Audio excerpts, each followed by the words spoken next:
आज जो मैं नावल कवर करने जा रहा हूँ उसका नाम है ओलिवर ट्विस्ट, और ये नावल लिखी है चार्ल्स डिकेंस ने। और इस नावल की जो शुरुआत होती है वो ऐसे होती है कि एक औरत होती है, वो लंदन से बाहर एक विलेज होता है, इस विलेज का नाम जो है ना वो इस नावल में नहीं दिया गया। तो वो क्या करती है कि वहाँ पर एक बच्चे की पैदाइश होती है। कुछ ही घंटों बाद उस औरत का इंतकाल हो जाता है, और एक इसमें कैरेक्टर है ओल्ड सैली। वो ओल्ड सैली उस बच्चे को लेके एक ऑर्फन हाउस में, एक वर्क हाउस होता है, उसमें उसको लेके चली जाती है। तो वो बच्चा जो मेन कैरेक्टर है, यानी हमारा ओलिवर ट्विस्ट, जिस पे ये पूरी नावल लिखी गई है, ओल्ड सैली जाके ओलिवर ट्विस्ट को एक ऑर्फन हाउस में जाके दे देती है। मिस्टर बम्बल उधर होते हैं और मिसेस बम्बल होती हैं उधर। ओलिवर ट्विस्ट से बहुत ज़्यादा काम करवाया जाता है, सिर्फ ओलिवर ट्विस्ट से नहीं, बाकी तमाम बच्चों से भी बहुत ज़्यादा वहाँ पर काम कराया जाता था। तो एक दिन ओलिवर ट्विस्ट ने ज़्यादा भूखा था, तो उसने खाना एक दोबारा तरीके से खाना मांगा कि मुझे दोबारा खाना दिया जाए।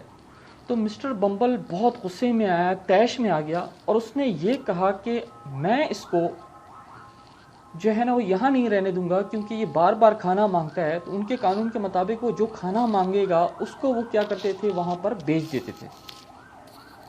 तो मिस्टर बम्बल, एक और कैरेक्टर है मिस्टर शॉवरबेरी, उस पर ओलिवर को बेच देते हैं।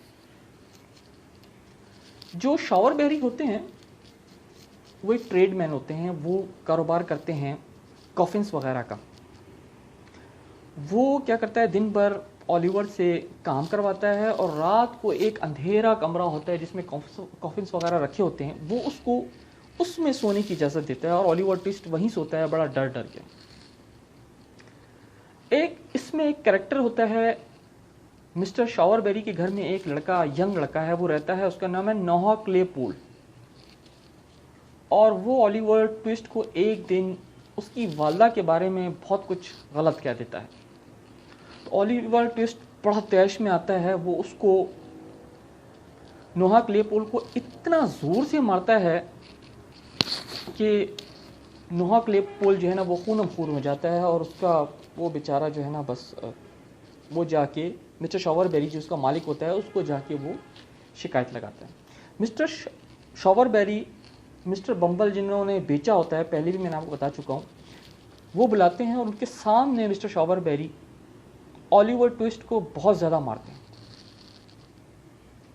तो ओलिवर ट्विस्ट को ये बात अच्छी नहीं लगती, और ओलिवर ट्विस्ट फैसला कर लेता है कि वो इस घर में नहीं रहेगा, और वो वहाँ से भागने की बहुत सारी तरकीबें सोचता है, और वहाँ से एक दिन भाग जाता है, मौका अच्छा जान के। सुबह का टाइम होता है तो वहाँ से वो भाग जाता है, और भाग कर जाता है लंदन सिटी के अंदर।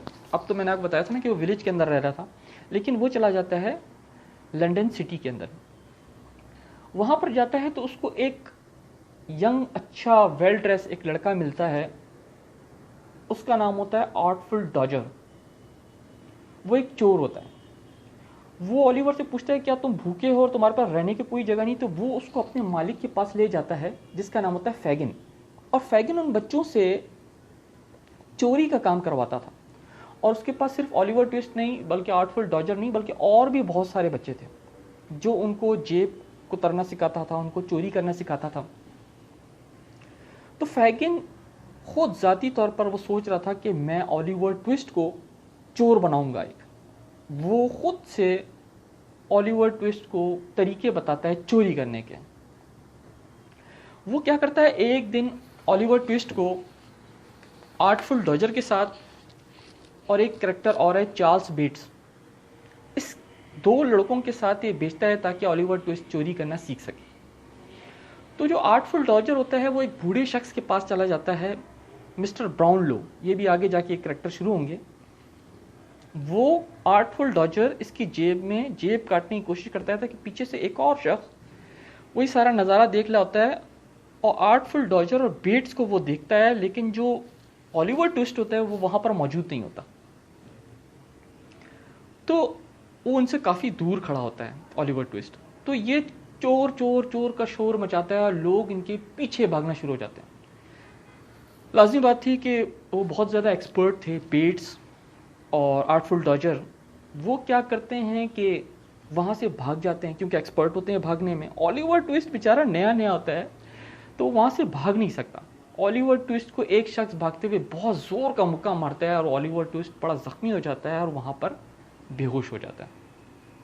तो मिस्टर ब्राउनलो जिसकी जेब वो काट रहे होते हैं, तो मिस्टर ब्राउनलो बहुत ज़्यादा उसकी हालत देख के ऑलिवर ट्विस्ट की वो बहुत ज़्यादा परेशान होता है और वो सोचता है कि मैं इसको अब छुड़वाने लगा हूँ, मैं इनको छुड़वाऊँगा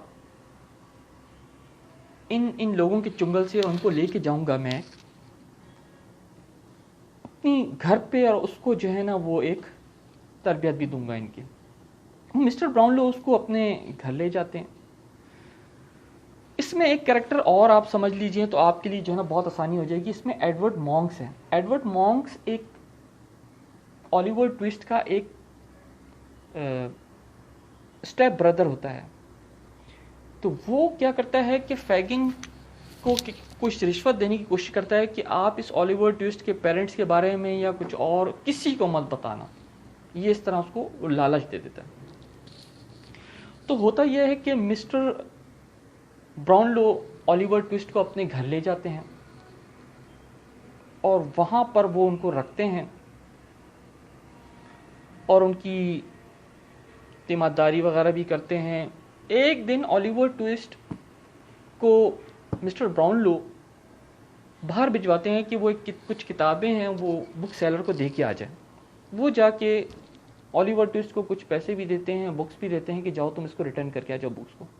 ऑलिवर ट्विस्ट जाता तो है लेकिन वापस नहीं आता। तो इसको देखकर ब्राउनलो बड़ा अफसरदा हो जाते हैं। वो कहाँ जाता है? इसमें एक कैरेक्टर है नैन्सी। नैन्सी फैगिन के साथी होती है, ये भी चोरी में मुलविस होती है। तो नैन्सी इसको देख लेती है ऑलिवर ट्विस्ट को कि ये जा रहा है, कुछ बुक्स वगैरह भी उसके हाथ में। तो वो बिल साइक्स उसका दोस्त होता है, उसको बताती है और ये दोनों मिलके ऑलिवर ट्विस्ट को फैगिन के पास वापस ले आते हैं, यानी उन चोरों के पास वापस ले आते हैं। इस दौरान बीच में ये होता है कि मिस्टर ब्राउनलो वेस्ट इंडीज़ चले जाते हैं और उसको पता चलता है ऑलिवर ट्विस्ट को वो वेस्ट इंडीज़ चले गए हैं। वो बड़ा अफसुर्दा होता है, ऑलिवर ट्विस्ट चोरों के चिंगल में फंस चुका होता है। नैन्सी जो है ना वो उसकी मदद करना चाहती है। नैन्सी किसी भी तरीके से मिस्टर ब्राउनलो को जाके, जब वो वेस्ट इंडीज़ से वापस आते हैं तो वो जाके उनको बता देती है कि वो एक फैगिन चोर है और बिल साइक्स उसके दरमियान में कहीं फंस गया है और वो बच्चों से बड़ा चोरी का काम करवाते हैं। तो फैगिन बिल साइक्स को बता देता है कि ये नैन्सी का काम है, कि नैन्सी ने जाके मिस्टर ब्राउनलो को बताया था। तो बिल साइक्स को बड़ा गुस्सा आता। बिल साइक्स घर में जाता है और नैन्सी को इतना जोर से मारता है डंडा कि वो नैन्सी मर जाती है। बिल साइक्स बहुत ही ज़्यादा डर जाता है क्योंकि उसके हाथों एक कत्ल हो चुका होता है। और बिल साइक्स का एक कुत्ता भी होता है जो ये सब कुछ देख रहा होता है। वो बहुत ज़्यादा डर जाता है। बिल साइक्स का जो डॉग होता है वो बहुत ज़्यादा डर जाता है।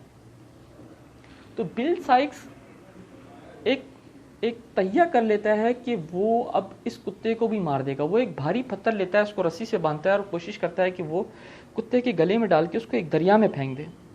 लेकिन कुत्ता उसके हाथ में नहीं आता क्योंकि कुत्ता तो वफादार होता है, वो अपने मालिक के पास बार बार आता है। तो उसको ये डर था कि ये कुत्ता मेरे पास दोबारा ना आ जाए कहीं मेरे को देख के और मैं पकड़ा ना जाऊं, इसलिए वो कुत्ते को मारना चाह रहा था। तो मिस्टर ब्राउनलो को नैन्सी ने सब कुछ बता चुका होता है और नैन्सी मर चुकी होती है। तो मिस्टर ब्राउनलो बहुत सारे लोगों को लेकर फैगिन के घर पे पहुंचता है और वहाँ पर जाकर अंदर घुस जाते हैं ये सारे।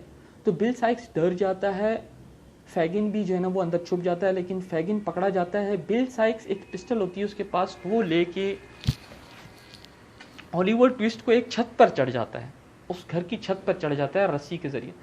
वो ऑलिवर ट्विस्ट तो एक छोटा बच्चा होता है, वो जल्दी से छत पे चढ़ जाता है, लेकिन जो बिल साइक्स होता है वो नहीं चढ़ पाता।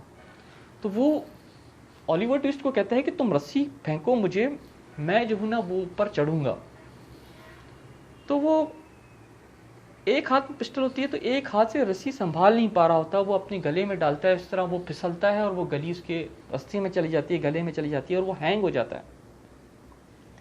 इस तरह वो भी ख़त्म हो जाता है, नैन्सी भी ख़त्म हो जाती है और फैगन भी पकड़ा जाता है। और ब्राउनलो, मिस्टर ब्राउनलो ये पहले से ये तैयार कर चुके थे कि वो उसको एक अच्छा इंसान बनाएगा ओलिवर ट्विस्ट को, तो वो अपने घर ले जाता है और उसको लीगल तरीके से उसको अडॉप्ट कर लेता है। इस तरह की इस नावल की जो एंडिंग है वो बहुत ही अच्छी और हैप्पी एंडिंग होती है। उम्मीद है कि ये आपको नावल समझ आ गई होगी और इंशाल्लाह ये समरी जो है ना बहुत आसान तरीके से मैंने समझाई है, उर्दू में समझाई है उन लोगों के लिए जिनको दुश्वारी होती है पढ़ने के लिए। तो इंशाल्लाह उम्मीद करता हूँ दुआओं में याद कीजिएगा। अल्लाह हाफ़िज़।